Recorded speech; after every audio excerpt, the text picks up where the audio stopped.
है ना।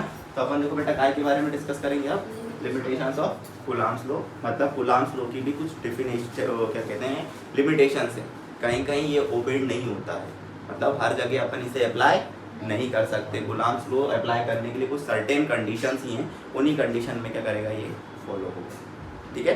तो अपन इस चीज़ को अपन देखते हैं कि इसकी लिमिटेशंस क्या है बेटा। तो लिमिटेशन में क्या लिखेंगे बेटा, Coulomb's law not applicable, coulombs law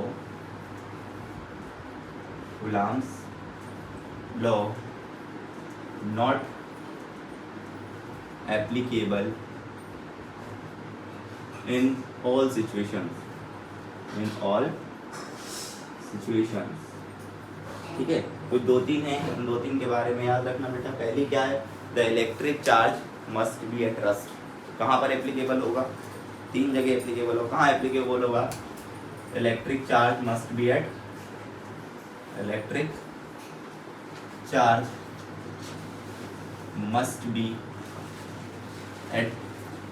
rest. मतलब पहली चीज क्या हुई बेटा, चार्ज कहाँ पे होना चाहिए, हमेशा रेस्ट पे होना चाहिए, तभी हमारा कूलाम्स लॉ क्या होगा, वैलिड होगा। अगर ये अपना काय पे ना हुआ, रेस्ट पे नहीं हुआ, तो फिर कूलाम्स लॉ वैलिड नहीं होगा। मान लो रेस्ट में मतलब रुका हुआ होना चाहिए, अगर मोशन कर रहा है चार्ज तो हम उस कूलाम्स लॉ को वैलिड वहाँ पर नहीं कर पाएंगे, ठीक है। पहला पॉइंट ये हो गया कूलाम्स लॉ का। दूसरा देखो बेटा, दूसरा क्या है, the electric charge must be point charge. क्या लिखा है बेटा, दूसरा वाला, electric charge must be a point charge. Point charge मतलब बेटा उसका साइज क्या होना चाहिए, बहुत स्मॉल। साइज क्या होना चाहिए, बहुत स्मॉल होना चाहिए। अगर वो ऑब्जेक्ट बड़ा होते जाएगा तो वहाँ पर कूलाम्स लॉ वैलिड नहीं रहेगा, ठीक है। फिर वहाँ पर अपन दूसरे लॉस के बारे में बात करते हैं, पर अब याद रखना कूलाम्स चार्ज जो है, इलेक्ट्रिक चार्ज है, वो कैसा होना चाहिए, पॉइंट के शेप का होना चाहिए, मतलब बहुत नेग्लिजिबल साइज होना चाहिए उसका, ठीक है। दूसरी चीज हो गई। तीसरी चीज है ना, कूलाम्स लॉ वैलिड या Coulomb's law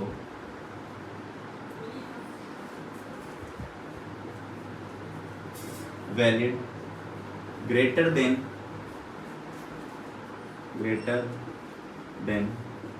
the distance of 10 raised to the power minus 15 metre, ठीक है। कहाँ पर वैलिड होगा ये, जब टू चार्ज पार्टिकल के बीच में जो सेपरेशन हो कितने के बराबर हो, 10 to the power minus 15 से ज़्यादा हो। इससे कम होगा तो कूलाम्स लॉ वहाँ पर वैलिड नहीं होगा। 10 raised to the power minus 15 मतलब न्यूक्लियस साइज बेटा, न्यूक्लियस साइज ही कितना होता है, 10 raised to the power minus 15। उसी के अंदर प्रोटॉन्स रहते हैं, अपन ने पढ़ा था ना, उसी के अंदर कौन रहते हैं, प्रोटॉन्स रहते हैं। अब दो प्रोटॉन न्यूक्लियस के अंदर है तो बेटा इससे साइज कम ही हुआ, इससे साइज कम हुआ तो वहाँ पे कूलाम्स लॉ वैलिड नहीं होता। यही लिखा है बेटा, Coulomb's law valid greater than the distance of 10 raised to the power minus 15 metre. यहाँ पे और आगे बढ़ा दो, बिटवीन 2 पॉइंट चार्जेस। समझ गया बात को, मतलब जो दो चार्जेस के बीच में सेपरेशन हमेशा कितना होना चाहिए, 10 raised to the power minus 15 metre से ज़्यादा होना चाहिए। और कहाँ तक होता है, एक्सपेरिमेंटली कहाँ तक मिला है, 10 raised to the power 18 metre तक, प्लस 18 तक कहाँ तक मिला है। वैसे अपन इनफाइनाइट बोलते हैं, रेंज यहाँ पे लिख देते हैं, range of this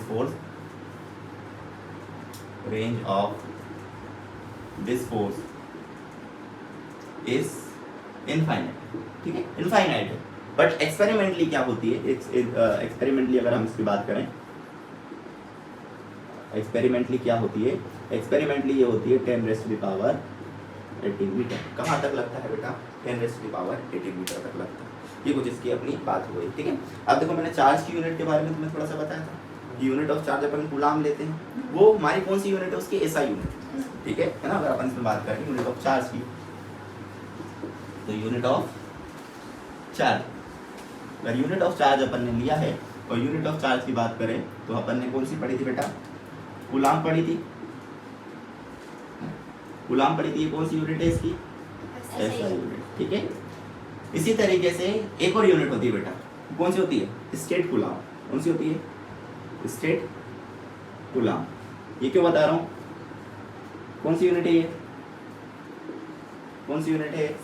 CGS unit है। कौन सी यूनिट होती है बेटा? स्टेट कूलाम सीजीएस यूनिट होती है। ये क्यों अपन ने डिफाइन करा? क्योंकि बेटा कभी कभी इसका रिलेशन भी निकालने को आता है। क्या निकालने को आता है? कभी कभी रिलेशन भी निकालने को आता है। क्या निकालने को आता है? तो देखो 1 coulomb will be equals to 1 coulomb will be equals to 3 into 10 raised to the power 9। क्या आएगा? State coulomb. बेटा इस सेंटेंस को देख के, ये जो अपन रिलेशन निकाला है, इस रिलेशन को देख के तुम बता सकते हो कौन सी यूनिट बड़ी है, कूलाम बड़ी है या स्टेट कूलाम बड़ी है? कूलाम बड़ी है, पक्की बात है ना? ठीक है। एक होती है एबो कूलाम। कौन सी होती है बेटा? एबो कूलाम। ठीक है। एबो कूलाम का मतलब क्या है? एबो कूलाम भी एक सीजीएस यूनिट है। और एबो कूलाम को अपन किस तरीके से लिखते हैं बेटा? 1 coulomb is equals to 1/10 above coulomb. 1 coulomb is equals to 1/10 of above. अगर तुम्हें कभी मान लो आ जाए ऐसा कि एबो कूलाम किसकी यूनिट होती है, तो एबो कूलाम किसकी यूनिट होती है बेटा? चार्ज। ठीक है, चार्ज। इसी एबो कूलाम को ईएमयू यूनिट भी बोलते हैं बेटा। ईएमयू यूनिट भी अपन इसको बोलते हैं। EMU of charge, electromagnetic unit.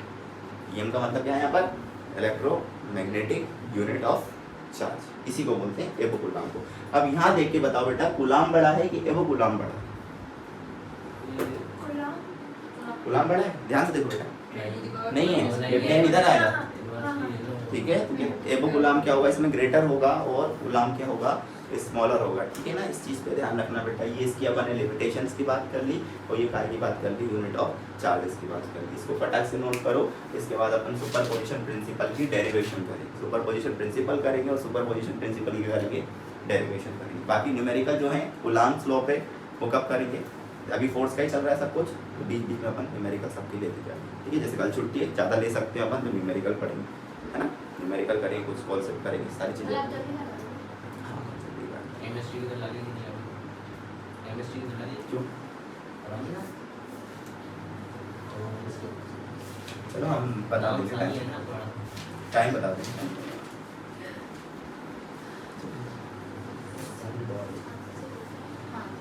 कल से दीदी 4 बजे तो आप उसको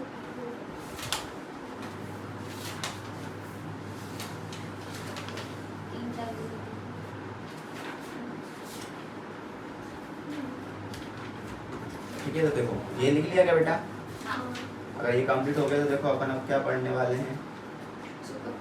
सुपरपोजिशन प्रिंसिपल ऑफ फोर्स।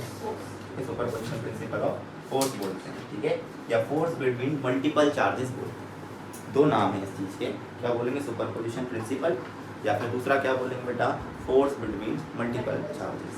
ठीक है ना? उसी को अपन सुपरपोजिशन प्रिंसिपल के अंदर इंक्लूड करते हैं या कंक्लूड करते हैं। ठीक है,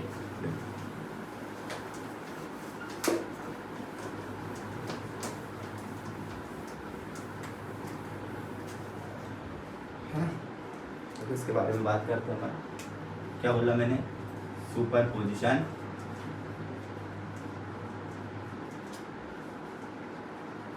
प्रिंसिपल। ठीक है, सुपरपोजिशन प्रिंसिपल, या इसी के लिए अपन दूसरा नाम क्या यूज करेंगे बेटा? ठीक है, फोर्स बिटवीन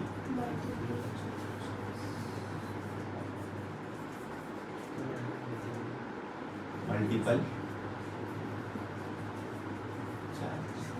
ठीक है, या force on one charge due to multiple charges भी बोलते हैं। ठीक है, इससे लिखा ना अपन ने, फोर्स बिटवीन मल्टीपल चार्जेस, या फिर इसका दूसरा वर्ड क्या है? अभी एक बार बोला था ना मैंने, क्या बोला था?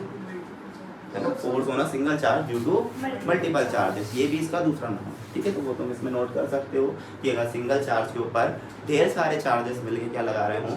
फोर्स लगा रहे हो, तो उसको क्या कहा जाता है? सुपरपोजिशन प्रिंसिपल कहा जाता है। ठीक है, ये हमारा इसका स्टेटमेंट है ना? अपन स्टेटमेंट की बात करें तो अपन देखो पहले डायग्राम बनाते हैं, फिर उसका स्टेटमेंट लिखेंगे। ठीक है, पहले डायग्राम बनाएंगे, फिर क्या लिखेंगे? स्टेटमेंट लिखेंगे। लेट सपोज यहाँ पर कौन है? Q not charge. कौन सा चार्ज है? Q not. क्यू नॉट यहाँ पर टेस्ट चार्ज की तरफ ट्रीट करेंगे। किसकी तरह ट्रीट करेंगे अपन? टेस्ट। टेस्ट का नाम दिया मैंने, टेस्ट नाम से तुम्हारे मन में क्या आएगा? तुम लोगों के मन में क्या आएगा? टेस्ट चार्ज से इसके ऊपर फोर्स लगेगा, इस पे फोर्स क्या होगा? लगेगा। ठीक है, बाकी यहाँ पर होगा कौन बेटा? Q1, ये क्या होगा हमारा एक सोर्स चार्ज।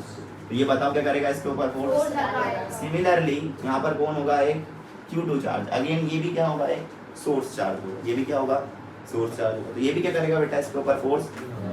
इसी तरीके से यहाँ पर कौन होगा Q3, ऐसे ही फर्दर होते जाएंगे और लास्ट में कौन सा चार्ज होगा बेटा QN चार्ज होगा। कौन होगा QN चार्ज होगा। समझ गए बात को, ठीक है। लास्ट में QN चार्ज होगा, ये NH चार्ज होगा जो इसके ऊपर क्या करेगा फोर्स लगाएगा। देखो वही बात आई ना, एक सिंगल चार्ज के ऊपर मल्टीपल चार्ज मिलके क्या लगा रहे हैं फोर्स लगा रहे हैं। तो ऐसी कंडीशन जब भी बनेगी तो हम कौन सा प्रिंसिपल लगाएंगे सुपरपोजिशन प्रिंसिपल लगाएंगे, ठीक है। तो अपन हमेशा क्या लगाएंगे फिर सुपरपोजिशन प्रिंसिपल लगाएंगे। इसका डेरिवेशन भी करेंगे अपन, पर पहले स्टेटमेंट लिखेंगे है ना। अरे फर्दर बात एक और कर लेते इसके अंदर। देखो ये भी प्लस ये भी प्लस क्या होना चाहिए अट्रैक्शन रिपल्शन बेटा, दोनों प्लस, प्लस मतलब रिपल्शन, दोनों प्लस मतलब रिपल्शन। अब टेस्ट कौन है ये, तो हमें फोर्स की डायरेक्शन किस पे बनाना पड़ेगी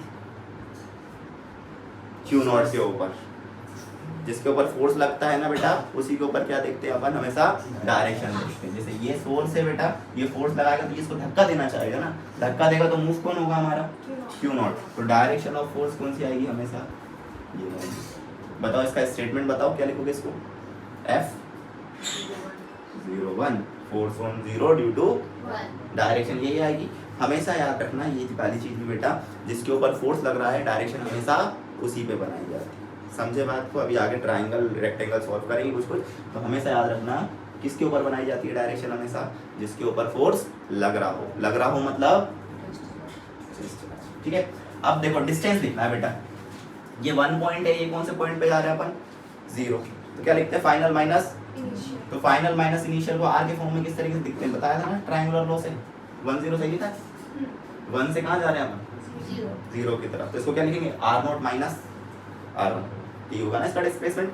सिमिलरली देखो इसको, देखो यहाँ पे इसको पहले इसको अटैच करो, लाइन ज्वाइनिंग, डायरेक्शन क्या आएगी अपवर्ड, तो यहाँ पे क्या आएगा बेटा F02, ठीक है। डिस्टेंस क्या लिखाई जाएगी R, समझ में आ रहा है ना है ना, क्यों लिख रहे हैं 2 0, क्योंकि 2 से अपन कहाँ जा रहे हैं 0, तो डिस्प्लेसमेंट क्या होगा R0 माइनस R2, है ना, यही पढ़ाया था मैंने, क्योंकि ये इनिशियल है ये फाइनल है।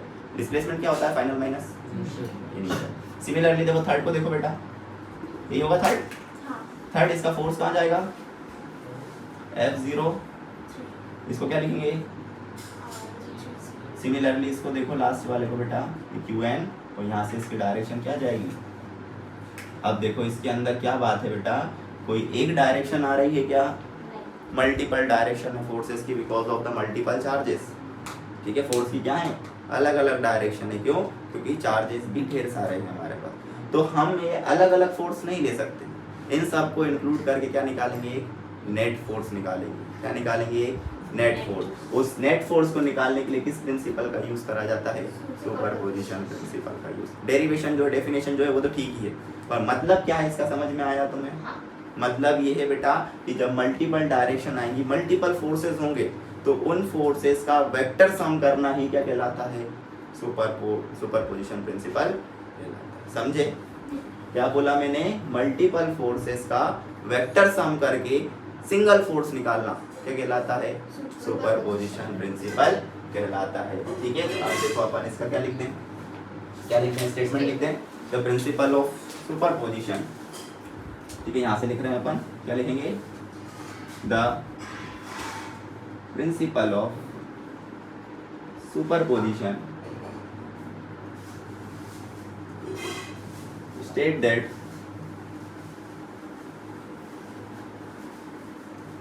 principle of superposition state that कर लेना, ठीक है। state that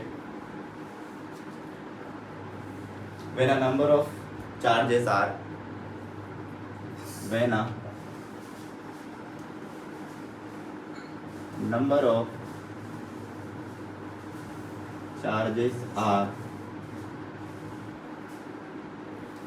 इंटरेक्टिंग, देखो इंटरेक्टिंग ये नया वर्ड, ठीक है नहीं। इंटरेक्टिंग का मतलब सीधा सा है फोर्स लगना, इंटरेक्शन करना मतलब क्या होगा फोर्स लगाना, ठीक है। क्योंकि अपन थोड़ा हायर लेवल पे पढ़ते हैं ना बेटा, तो ये जो अपन EM फोर्स नाम ले रहे हैं, इसी को बोलते हैं ईएम इंटरेक्शन, ठीक है। इसी तरीके से ग्रेविटेशन को पढ़ा तो ग्रेविटेशन इंटरेक्शन बोलते हैं कि हर फोर्स के बीच में बेटा पार्टिकल का एक्सचेंज होता है। तो पार्टिकल का जहाँ भी एक्सचेंज होगा वहाँ पर वर्ड कौन सा यूज होता है? इंटरेक्शन यूज होता है। इंटरेक्टिंग मतलब यहाँ मल्टीपल फोर्सेस के बारे में बात कर रहे हैं। क्या हुआ? पार्टिकल बेटा पार्टिकल एक्सचेंज होते हैं, एक इधर पे नहीं, इधर अपन को दिखेगा नहीं ऐसा, इसमें फोटोन के थ्रू ये फोर्स लग रहा है। यहाँ जो पार्टिकल चेंज हो रहा है ना इलेक्ट्रोमैग्नेटिक फोर्स में, यहाँ पे कौन करता है ट्रांसफर? फोटोन ट्रांसफर होता है बेटा। कौन ट्रांसफर होता है? Photon in the form of gamma ray, ठीक है। इसलिए इसको अपन इंटरेक्शन वर्ड या इंटरेक्टिंग वर्ड यूज करते हैं। इंटरेक्टिंग का वर्ड यहाँ पर सीधा सा मतलब क्या है? फोर्स। इंटरेक्टिंग वर्ड को देखिए घबराना, ठीक है। तो क्या लिखेंगे? The total force on a given charge, the total force on a given charge, ठीक है, given charge is the vector sum of vector sum of the forces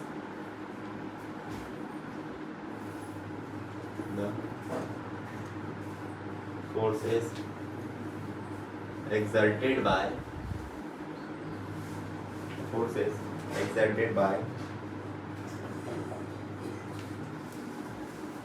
individual charges,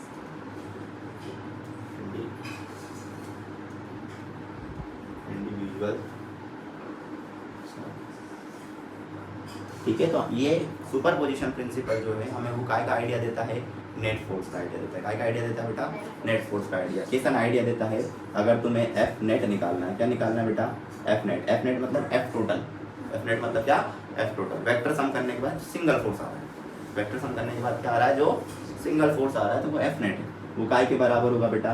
F01 plus F02 plus F03 plus dot dot dot क्या आ जाएगा?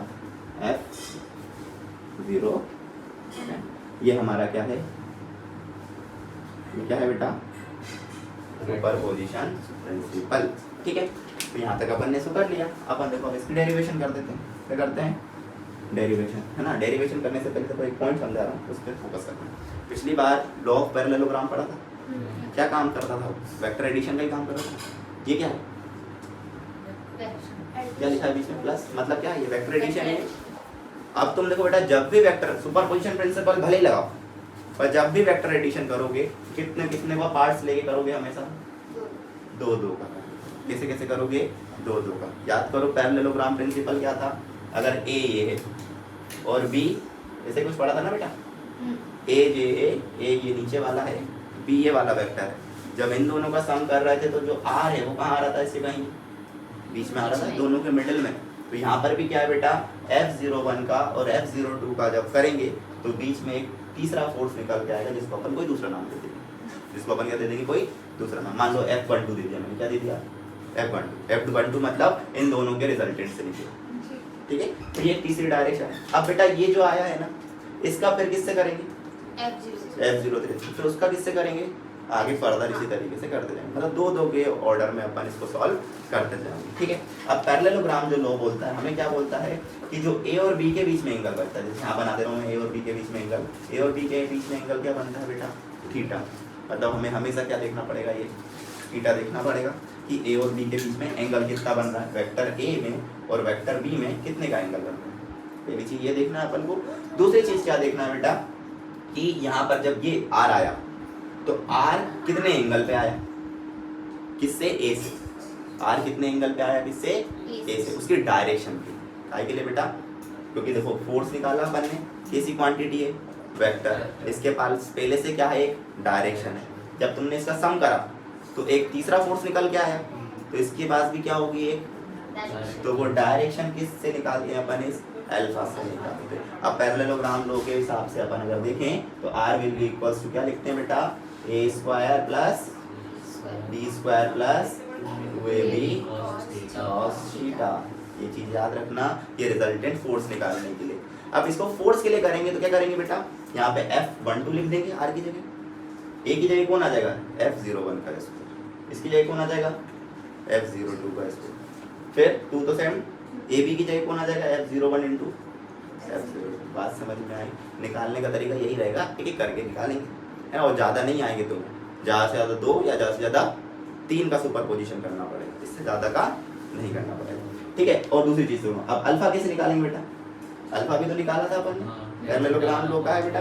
Parallelogram मतलब क्या लिखाते थे? Alpha is equals to tan inverse of, ऊपर कौन आता था बी, क्या आता था बी के साथ? साइन आता था, कोस आता था साइन थीटा प्लस बी, ठीक है ना बेटा। तो इससे हमारी क्या निकल के आएगी? डायरेक्शन। इससे क्या निकल के आएगा? हमारा रिजल्टेंट फोर्स। यही फॉर्मूला यूज करना, ए की जगह ये आ जाएगा, बी की जगह ये आ जाएगा, उससे रिजल्टेंट क्या निकल के आ जाएगा? आर। मैग्नीट्यूड फाइंड करना है तो आर का फॉर्मूला, डायरेक्शन फाइंड करनी है तो अल्फा का फॉर्मूला, ठीक है। इसमें कुछ केसेस थे, वो केसेस पढ़ने की कोशिश करना, जब नहीं तो अपन न्यूमेरिकल करेंगे तो केसेस भी ऑटोमेटिक सॉल्व होते जाएंगे, ठीक है। एक एक करके, है ना, नोट कर लो, ये दोनों फॉर्मूले इसी में लगेंगे हमारे, है ना। हम इसकी अब डेरिवेशन कर देते हैं। डेरिवेशन कैसे? यही एफ नॉट फोर्स के फॉर्म में जमा दिया, ठीक है। तो देखो, है ना, क्या करेंगे बेटा डेरिवेशन करने के लिए? सबसे पहले F01 लिख सकते हो तुम लोग, क्या होगा F01 के कौन कौन से चार्ज देंगे अपन, कौन से चार्ज कंट्रीब्यूट करेंगे F01 के लिए? ये तो सेम है ना, हाँ, Q0 और डिवाइडेड बाय क्या आना चाहिए? R10 का और डायरेक्शन बेटा R10 की डायरेक्शन मतलब कैप लगाना, याद रखना। ये हमारा सिर्फ मैग्नीट्यूड फॉर्म है, अगर हम इसको वेक्टर फॉर्म में लिखेंगे तो क्या करेंगे? यहाँ पे क्यूब आएगा और यहाँ पे वेक्टर का साइन आएगा, साइन आता है यहाँ वेक्टर। दूसरा, ठीक है, इसको इक्वेशन नंबर क्या बोल दो बेटा? सिमिलरली क्या निकालेंगे? F02 से क्या बनेगा? K कौन आएगा? Q0 और कौन आएगा? डिवाइडेड बाय ये क्या आना चाहिए? इसका क्या, ठीक है, और के Q0 का डायरेक्शन यूनिट वेक्टर, ठीक है। ये हो गई हमारी क्वेश्चन नंबर 2। इसी तरीके से क्या निकालेंगे बेटा? थर्ड वाला क्या आएगा? K Q0 Q3 divided by R30 का स्क्वायर और R30 की डायरेक्शन। ये कौन सी इक्वेशन है बेटा? नंबर 3। अब इसी तरीके से अब पूरा फर्दर तो निकालेंगे नहीं, तो ऐसे डॉट डॉट डॉट बना देना बेटा, क्योंकि अपन फर्दर तो ऐसे निकालेंगे नहीं। और क्या लिख देंगे? डायरेक्ट F0n, डायरेक्ट क्या लिखेंगे? F0n। और क्या करेंगे बेटा? लगाओ K, कौन आएगा? Q0, फिर कौन आएगा? Qn डिवाइडेड बाय Rn0 का स्क्वायर और Rn0 का यूनिट वेक्टर। बात समझे या नहीं समझे? Solid equation number 4, solid equation number 4। देखो अपन इसको यहाँ करते हैं। अब आगे हम क्या लगाएंगे? यहाँ पर सुपरपोजिशन प्रिंसिपल लगाएंगे। क्या लगाएंगे? Superposition principle. क्या लिखेंगे? Apply superposition principle. Applying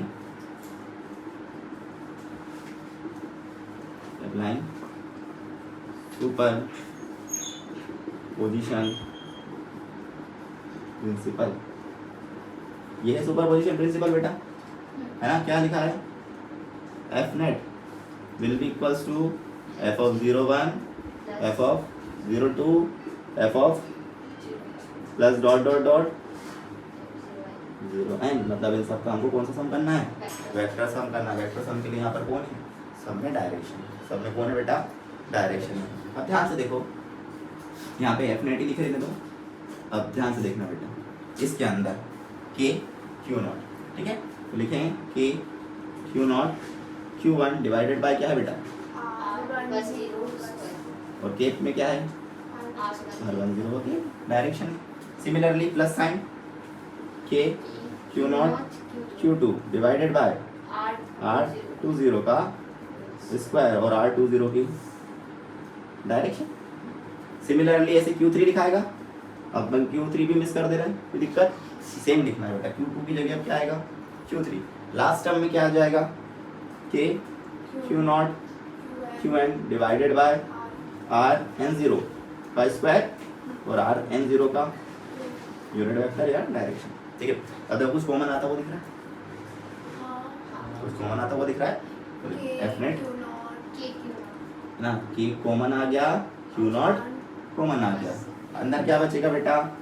Q1 बचा अपॉन R10 का स्क्वायर और R10 का यूनिट वेक्टर मतलब डायरेक्शन, फिर plus Q2 divided by R20 का स्क्वायर और R20 का यूनिट वेक्टर, फिर plus dot dot dot last वाला लिख दें Qn Rn0 का स्क्वायर और Rn0 का यूनिट वेक्टर, है ना। अब देखो इस इतना लेंथी फॉर्मूला तो अपन कहीं लिखेंगे नहीं बेटा, तो तुमने देखा होगा, देखो ध्यान से, इसमें ऊपर भी 1 नीचे भी 1, 0 तो सेम है, इसमें भी 1, 2 2 2, 3 3 3 और लास्ट वाले में n और n रिपीट हो रही है टर्म। पहली बार में 1 1 आ रहा है, दूसरी बार में 2 2 आ रहा है, तीसरी बार में 3 3 आ रहा है, फिर 4 4, ऐसे आगे फर्दर आगे चलता रहेगा, मतलब सेम टर्म जैसी आ रही है। तो हम इसका समेशन कर रहे हैं, क्या कर रहे हैं, फर्स्ट वाले के लिए निकाल रहे हैं तो फर्स्ट वाले की चीज यूज कर रहे हैं, सेकंड वाले के लिए निकाल रहे हैं तो सेकंड की चीज यूज करेंगे, थर्ड वाले के लिए निकालेंगे तो थर्ड की चीज यूज कर रहे हैं। तो ये डायरेक्ट हमारा किसका साइन होता है बेटा, समेशन। काय का साइज होता है, साइन होता है बेटा समेशन। समेशन मतलब इंडिविजुअल को सम करते जाओ, इंडिविजुअल को करते जाओ सम, किसकी वैल्यू के साथ, आई की वैल्यू के साथ। किसकी वैल्यू के साथ बेटा, आई के साथ चलेगा। पहली बार में उसकी जगह आई की जगह 1 रखना है, प्लस का साइन लगाना है, फिर दूसरी बार में 2 रखना है, फिर प्लस का साइन लगाना है, फिर तीसरी बार में 3 रखना है। फर्दर इसी तरीके से अपन आगे इसको एक्सपांड करते जाएंगे। तो कर दो इसको, क्या लिखेंगे बेटा, जो क्यू में चेंज हो रहा है अल्फाबेट, पहले 1 था 2 था 3 था, तो क्या आ जाएगा क्यू आई, अपॉन में क्या आएगा बेटा आर आई 0, ठीक है। इसका क्या बेटा, और यूनिट वेक्टर में क्या आएगा R0 I0 का क्या, तो ये हमारा क्या बन गया, एक सिंगल फॉर्मूला बन गया। बात समझे। अब इस समेशन को कैसे ओपन करेंगे बेटा, यही ओपन करने का तरीका है, ये तो सेम है दोनों में। ओपन कैसे करेंगे, पहले आई की जगह क्या रखेंगे 1, तो कहाँ से स्टार्ट हो रहा है ये 1 से, फिर क्या लगाएंगे बीच में प्लस साइन, फिर क्या रखेंगे उसकी जगह 1 के बाद क्या आता है 2, फिर क्या रखेंगे 3, फिर क्या रखेंगे। तो ये समेशन का साइन है, आई का साइन है। अगर मान लो इसको सिर्फ 2 चार्ज तक ओपन करना होता, कितने चार्ज तक ओपन करना है, तो कितने तक, क्या लिखते हैं आई 1 से लेके 2 तक, बस कहाँ तक ओपन करते इसको, सिर्फ 2 तक ओपन करते, थर्ड को ओपन करते क्या नहीं, क्यों, क्योंकि समेशन हमें यही बोलता है कि जहाँ से स्टार्ट हो रहा है वो नीचे लिखेंगे और जहाँ तक जाएगा उसे कहाँ लिखेंगे ऊपर। ये होता है समेशन का साइन, और यही होता है हमारा क्या बेटा सुपरपोजिशन प्रिंसिपल। अब एक बात याद रखना, तुम्हारे लिए जो न्यूमेरिकल आएंगे, जो अभी थोड़ी देर पहले पैरेललोग्राम को बताया था, तुम्हें उससे सॉल्व करना पड़ेगा, ना कि अगर आई जे के में क्वेश्चन देगा तो इससे सॉल्व होगा।